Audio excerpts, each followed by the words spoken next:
who it is, the horror flick, Digger Ditch, Super 6, Big Mitch. And I'm kicking in doors with all 3 O's.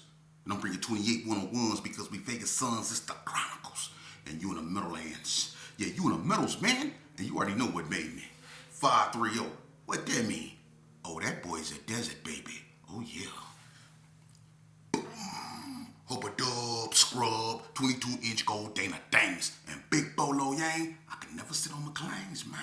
Welcome to Vegas Chronicles with the whole Super 6, Mr. Digger Ditch, Big Mitch. And today, like any other day, y'all know what we do. We kick action with factuals, with no additives or no preservatives. Just raw and uncut. Like what? Absolutely. Like summer sausages and crackers. You already know. Shout out to everybody that's been rocking with your boy. Shout out to everybody that's been supporting my platform. I got a lot of things I've been telling y'all, and I'm going to keep telling y'all coming abroad, God willing. And y'all just stay tuned, man. I'm going to try to take this as far as I can because Vegas will be heard. We are not about strip clubs and bright lights and fights and all that stuff these people want y'all to see. That's a part of Vegas culture. But it's another part, a real part, a dark part that they don't want y'all to know about. And that's what I'm bringing y'all, you know. So let's jump right off into it. I answer questions because y'all, as y'all know, I correspond with my audience, right? So one person asked me, is there a set or a clique of Gersons in Henderson? He asked me, have I heard of the Henderson Gersons? But of course not. Ain't no such thing as no Henderson Gersons. Now, there might have been Gersons that migrated to Henderson, like Milk that became a hog. Milk was a Gerson. But as far as Gersons coming out to Henderson and establishing a neighborhood, nah. You know, it was no reason to. You know, nah. The Gersons never migrated to Henderson like that. But there were Gersons that stayed in Henderson, but not to the point to where it was an actual hood, clique, gang, or nothing like that. Nah. Another person asked me if I heard about the Crenshaw Mafias. I heard it was a clique of them out here. I don't know where, but I heard about that Crenshaw Mafia. You know, and as a matter of fact, I think B-Mac that used to be with the hood that got all that time in the penitentiary. A lot of people think B-Mac. It's 2 B-Macs. Well, it's actually 3. You know, it's one from California. It's B-Mac, Brian Jackson, rest in peace, and then it's a younger one, kind of like my age, that's from the hood. But the B-Mac I'm talking about got all day, like up in the penitentiary. This cat is from Crenshaw Mafia. You know, and he wasn't no joke. A lot of people don't remember B-Mac that was from the hood. They thought he was from the hood, but he really a Cali blood. But as far as the Crenshaw Mafia having an actual neighborhood like that, I don't know. I never came across a lot of them like that, you know. But that's not to say they're not out here. If they are, I wouldn't be surprised, you know. So, yeah. And another thing I want to talk about, man.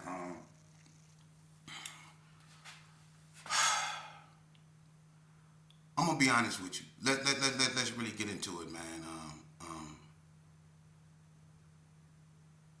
Was what neighborhood? This is another question. What neighborhood occupied the most territory, or who had the most territory out of all the gangs? That would be the Gersons. The Gersons occupied the Brownies, and although the Brownie boys were their own gang, the Brownies. I'm finna give y'all some real history. The Brownies was started by a Gerson. Okay? The person that started the Brownie boys was a Gerson. Lap Daddy Butch was an ace of spade. He used to hang around my father before he left. But Lap started the Brownies.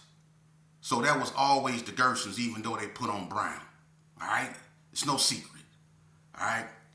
They occupy 40 block with the 40 blocks. Because the 40s and the Gersons is family. Like Deseret and Tiptoes. You know, the Gerson and the 40s is brothers. Me and Buzzo, we relatives. You know, it's family. So the Gersons occupy 40 block too, because it was before it was 40 block, it was Gerson before it was anything. You know, so they occupy Cary Arms. You know, they occupy the trailer course in Vegas Heights. That was Sonny, the Trailer Court Gangsters. That was started by Sonny them. That was the Gersons. Okay? And then you had a clique of them in Northtown. And that would be Zone Whack, Gage Whack, Fruit Man, Loco Abdul, and the Baby Whack, and a bunch of them. It's a bunch of Gersons that have a nice little stronghold in the North. So the Gersons occupied the most territory when it came to, the gangs in Vegas, because the Gerson is a big gang, and the reason why that happened, it wasn't because, the Gersons went out to seek territory to conquer. That wasn't the case. And I'm keeping it real. In some cases it was. But in most cases it wasn't. It wasn't because the Gersons was going out and we finna take y'all neighborhood. No, I'm gonna tell you the truth. And if anybody tell you out that was, they just trying to put 10s on 2s. The reason why the Gersons ended up all over the place is because the police started 86 in the Gersons. See, in 1980, early 1980, 89, the police put a substation in Herbert Gerson and they started 86ing everybody, which made a bunch of people relocate. That's why, like Bluff, that's why it was popping, and Flock and all them moved on Bluff next to, Boonch and all them. It's because of that substation that they put in the Gerson. A lot of people couldn't be over there. A lot of people, moms stayed over there. They 86'd everybody, man. And that's why the Gerson became vacated like that. And what they did is they stopped the crime, or they slowed down the crime in that area. But it increased in other areas because those dudes just left there and went other places. It made it worse. And that's how other gangs, like the Brownies and all that, sprouted up. It's because, listen, I promise you, if they never put a substation in Herbert Gerson, you might not have seen, the Gersons expanding the way they did. That wouldn't have happened. They would have stayed focused in that area. And what happened is, I'm finna tell y'all real history. This real history. They made the Gersons, they broke up the Gersons because of the substation, right? People were tired of them coming up in people's mom's house. See, this when they was walking up in your mama house. You know what I mean? Just walking up in there without warrants and nothing. Just coming up in your mama house. They was doing stuff like that. And they was telling on people's moms and stuff, talking about, going to the office buildings, telling them, the office managers and all them, that people was letting their sons indulge in gang violence or gang activity and stuff like that, and they was getting their moms and stuff in trouble, and so they just didn't want to go through that, and a lot of people, parents, moved out to Gerson. And what ended up happening is all the older Gersons ended up, the majority, 90% of them ended up like being sprouted out, right? And so the Gerson was vacated. I was over there. I know. I was pushing the line. And see, this is where it get interesting, because a bunch of people do this here. Right out here.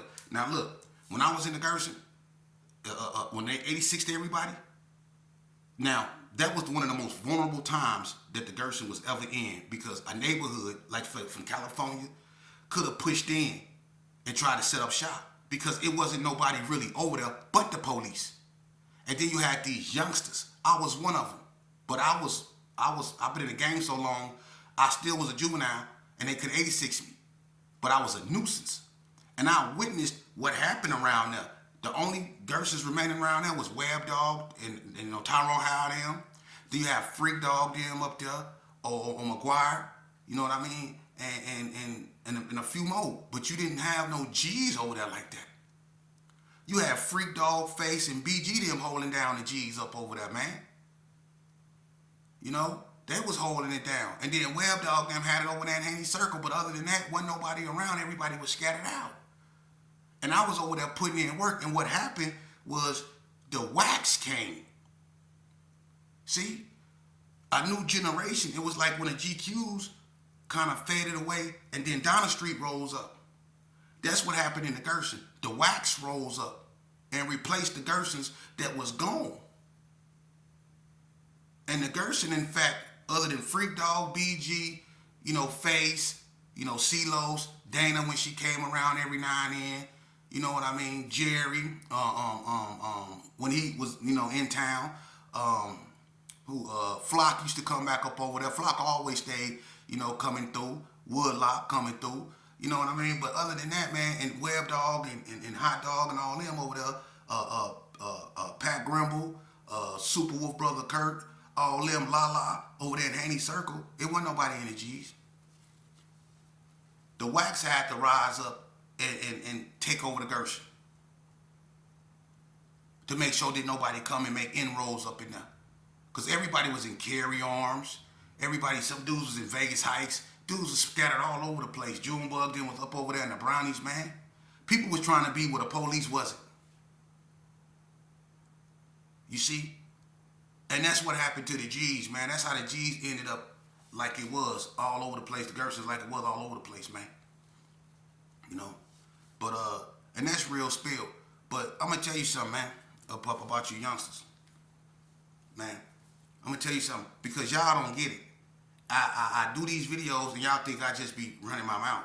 This the cold thing about it, and I'm going to tell you again. I probably won't tell you no more, but I'm going to tell you again. You can listen to me for free, right?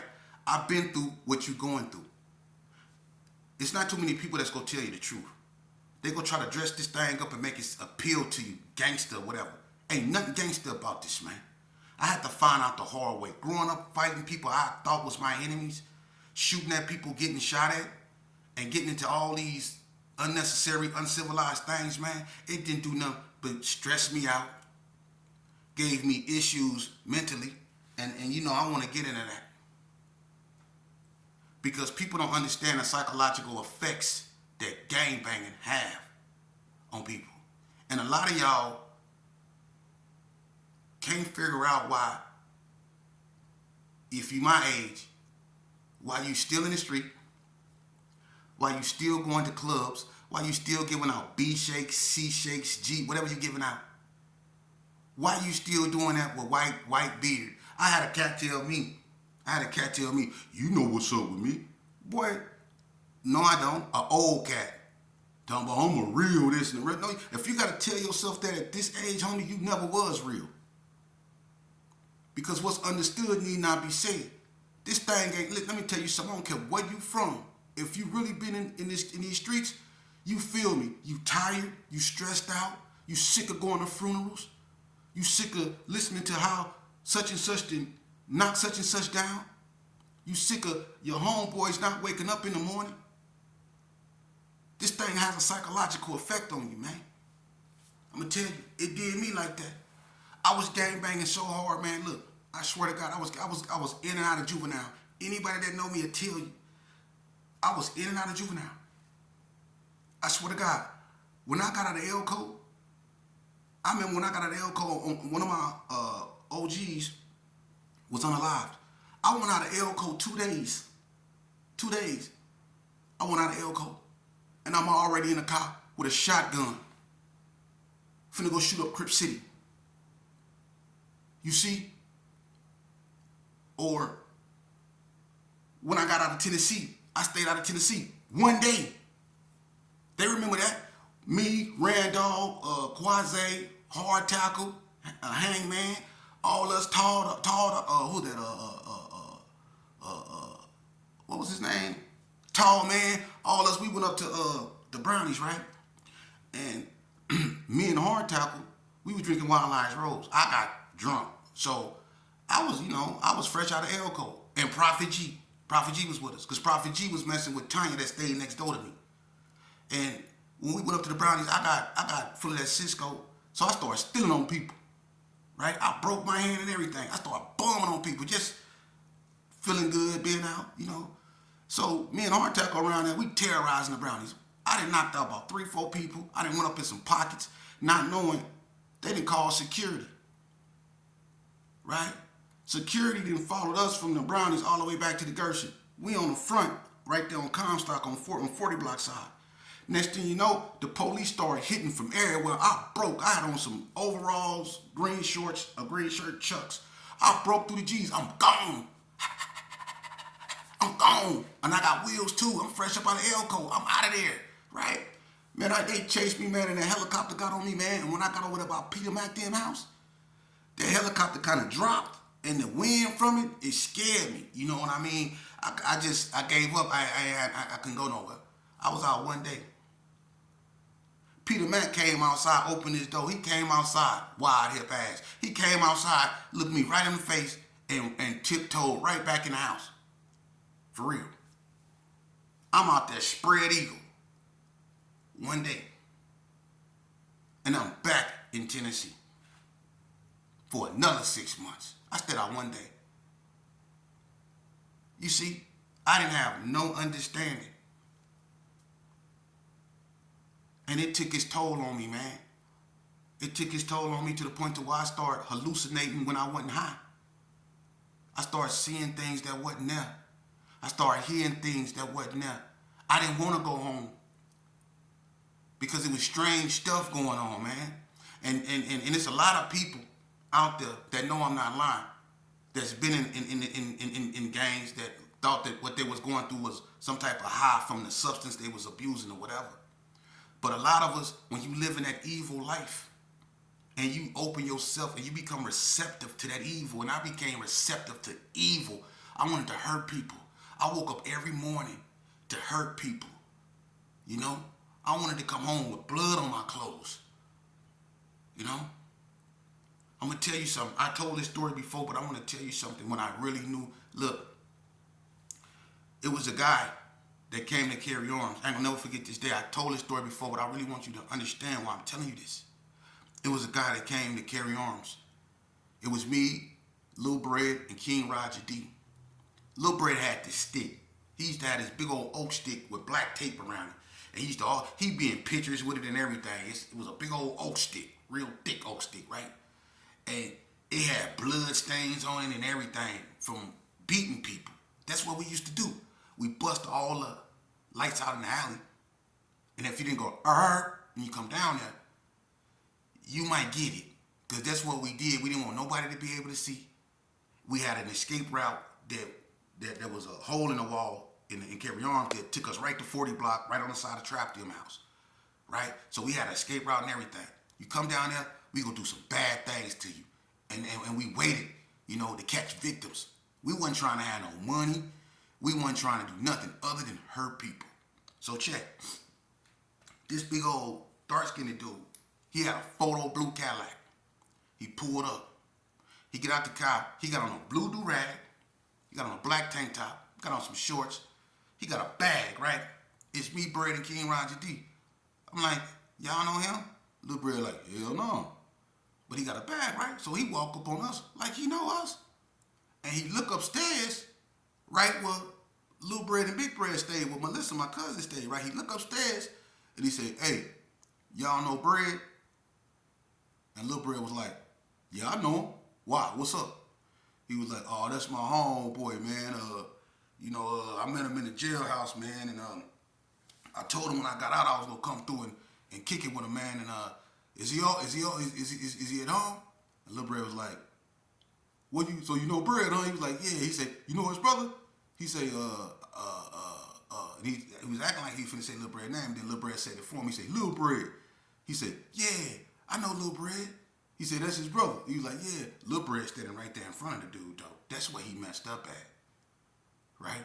So Lil Bread was like, he kind of gave him a lie. He said, yeah, I think he up there. So dude walked past us, right? But Lil Bread had that stick, and when dude walked past Lil Bread came from behind him and bang! And look, we stuck there and we start beating him, right? Lil Bread back it. I snatched the 40s. You know me, I'm roguish. I'm always trying to go up in somebody's pocket or snatch something they got, before I get to doing what I'm doing. I'm trying to take what they got first. So I snatched the 40. He had like 3-4 40s up in the bag, right? So King Roger D and Bread and Lil Bread, they putting it on him, right? So I got the 40s. So I started whooping them too, right? And when we was beating that dude, I'm gonna tell you something, man. I'm not lying. When we was beating that dude, I stood back while Lil Bread was hitting him with the stick. I took the stick from Lil Bread and said, get here. Then I started hitting him with it. And when I was hitting him with it, I just started laughing, man. And I can feel warm blood, like when I hit him, spraying my face. And it made me laugh. And I just knew I wasn't myself. It didn't have nothing to do with drugs. It didn't have nothing to do with, it just something took over me that made me take pleasure in what I was doing. I was hitting him till King Raj grabbed me and like slung me to the side. But when he took me and he slung me to the side, he took one of the 40s that was in the bag and busted over the dude's head. We made a mess out there, man. And when it was all said and done, we was running down the alley with the 40s, threw the stick on the roof, and was gone. I mean, we put him on. We beat him pretty bad out there, man. And we was laughing when we was running, but I didn't feel like myself. I didn't.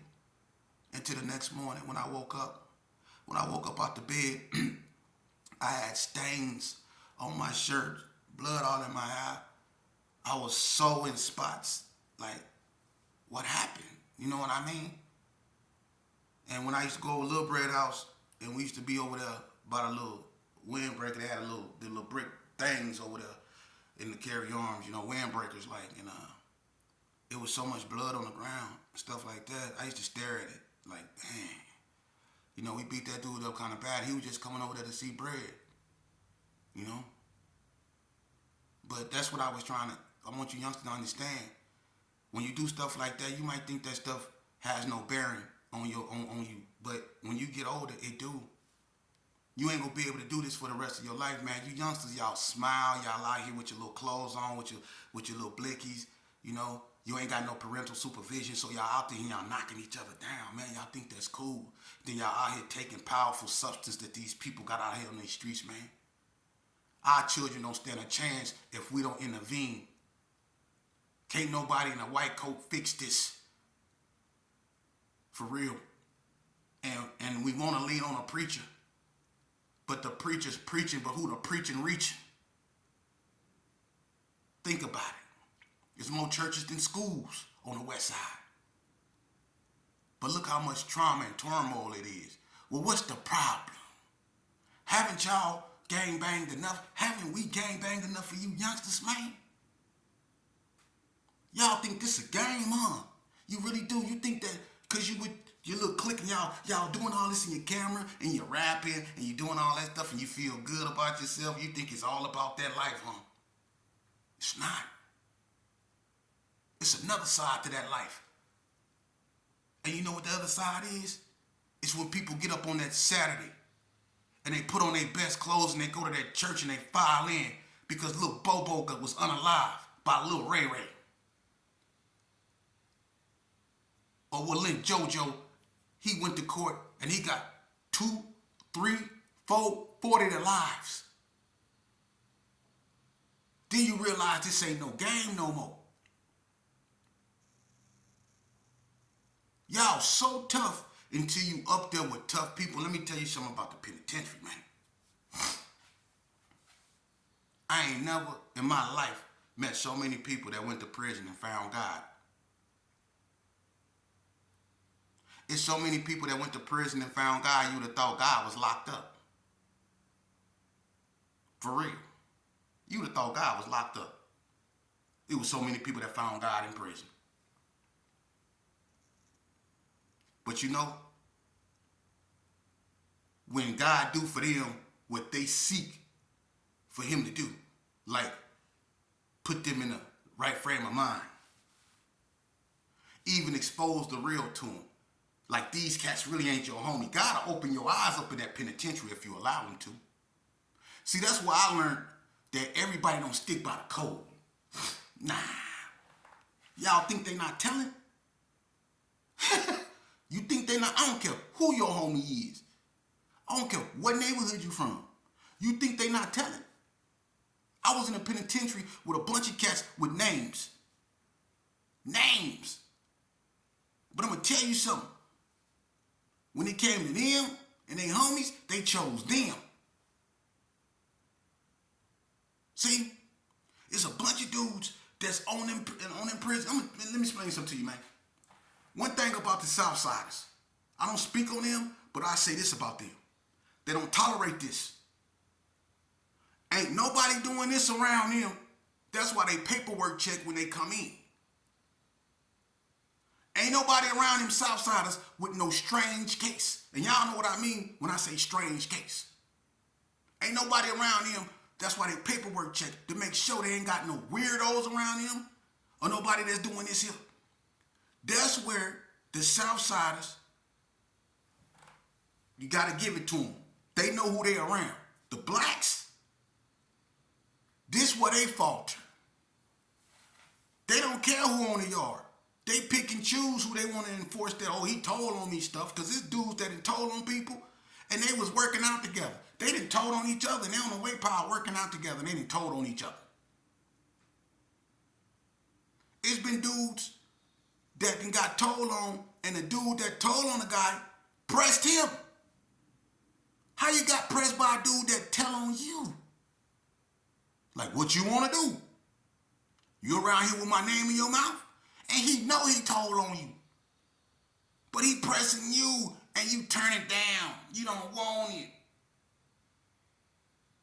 See, youngsters, that's what really go on around here. And the Serenos, see, that it be dudes up in there with strange cases. And the blacks don't do nothing to him. Because he might be a Gerson, or he might be a 60, or he might be ABM, or he might be something. So that's on them. You see? The Southsiders see that.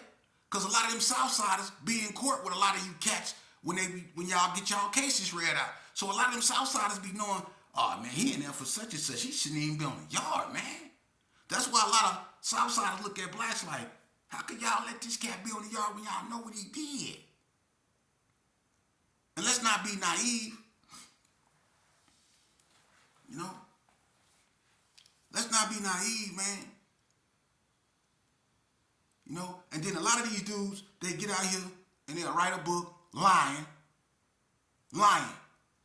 I ain't gonna even say no names. But it's a cat that got out, you know what I'm saying, lying, singing karaoke and all that old stuff. You know, I ain't gonna even go there. But I was up there with him